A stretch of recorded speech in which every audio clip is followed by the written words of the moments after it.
Hi guys, it's Rollin with Rollin's Amazing Photography and welcome to today's video. And today we are going to be discussing why you should purchase the Nikon D3500 as your first beginner DSLR. But before we get into that, I would really appreciate it if you guys would go down below and like today's video. While you're down there, you might as well hit the subscribe button and notification bell as well. I would really appreciate it, but I mean, you don't have to, it just make me really happy. Now, let's get into why you should purchase the Nikon D3500 DSLR. This camera shoots in DX format, which is different than FX. FX means that it's a full frame sensor camera. This camera has a smaller sensor, which means it shoots crop sensor.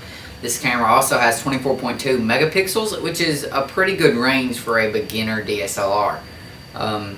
You get a decent amount of crop room, nothing crazy like you would with a Nikon D500 or D850, but you can crop a decent amount if it's a good clear image. Nikon advertises this camera as being 5 frames per second. However, I have been able to get this camera up to 6 frames per second in continuous shooting mode. The ISO range for this camera is 100 to 25/600, which is a wide range for a beginner DSLR of this, well, price. The camera comes in at around $500, no getting a 70 to 300 millimeter lens and an 18 to 55 millimeter lens with it. However, you can purchase the body and just the 1855 millimeter lens without the 70 to 300. However, if you're going to get this camera and you're going to be using it for sports or wildlife or something like that, I totally recommend getting the 70 to 300 with it. It's a great accessory to have. Even if you're going to do portraits with this camera, I still recommend having the 70 to 300 because I do not recommend you shooting portraits under 70. However, I have did it and they'll still turn out alright if you're close enough. As far as the lenses go, to be kit lenses, they're pretty sharp lenses. This lens goes from 70 to 300 like I mentioned before.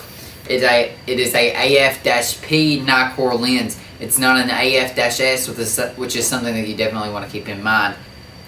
Its lowest f-stop that you can achieve with this lens is 6.3. However, in some circumstances, you might be able to get down to 4.5. However, I personally haven't experienced that with this particular lens. It's a great lens. It's pretty crisp and sharp with its images. I recommend definitely getting this lens with this purchase of the DSLR. Now let's get to the 1855 millimeter lens. It can get down to 5.6 f-stop, which is a pretty good f-stop for a lens this size.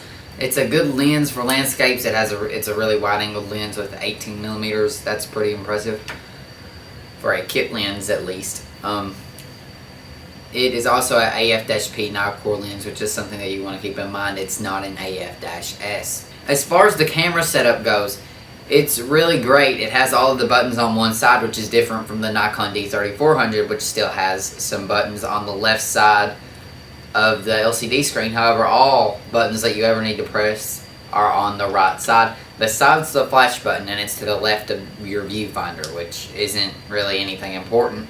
I mean, it's nicely included and stuff. On your right hand, you have your on and off switch, you have your white balance switch, you have your record video switch, you have your mode dial. On the mode dial, it includes a manual mode, an aperture mode, a shutter speed mode, a program mode. It has a guide. It has an auto mode. Never use auto. Please never use auto. Just don't use auto ever. It has a auto without flash mode. Also don't use that. I don't recommend using any of these program modes. The rest of the program modes it has is a portrait, a sports, a close-up, and a night portrait. It also has an effects which allows you to change your dial to like gray scale, black and white. It allows you to do different kinds of effects with your images. I typically shoot in aperture, and if I'm doing a landscape or something, I usually shoot in manual. On the side of the LCD screen, it has an info button. It has a autofocus back button, which allows you to hit the autofocus without having to hit the shutter button. It has a playback button, which is the box with the arrow in it, which allows you to review all of your images that you've taken. It has a menu button, so you can go into the menu and change different settings that you'd like to change. It has an info button, which allows you to do some retouching on your pictures in the camera which I don't recommend. If you want to see how to do some editing out of camera, I do already have a video up about mobile editing apps, which is something that I need to talk about.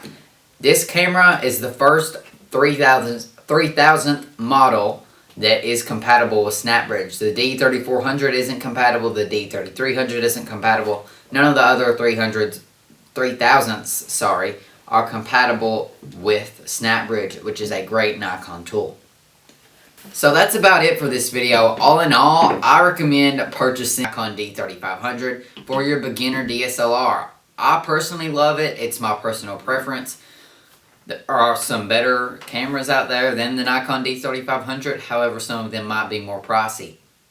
So once again, I want to thank you guys for watching today's video. Make sure you go down below and hit the like button. Also, while you're down there, hit subscribe. And if you're going to hit subscribe, definitely hit the notification bell so you get notified every time I post a video. Also, make sure to go check out my Instagram, which is linked down below in the description, at Rollins Amazing Photography. And thanks for watching, guys, and have an amazing day.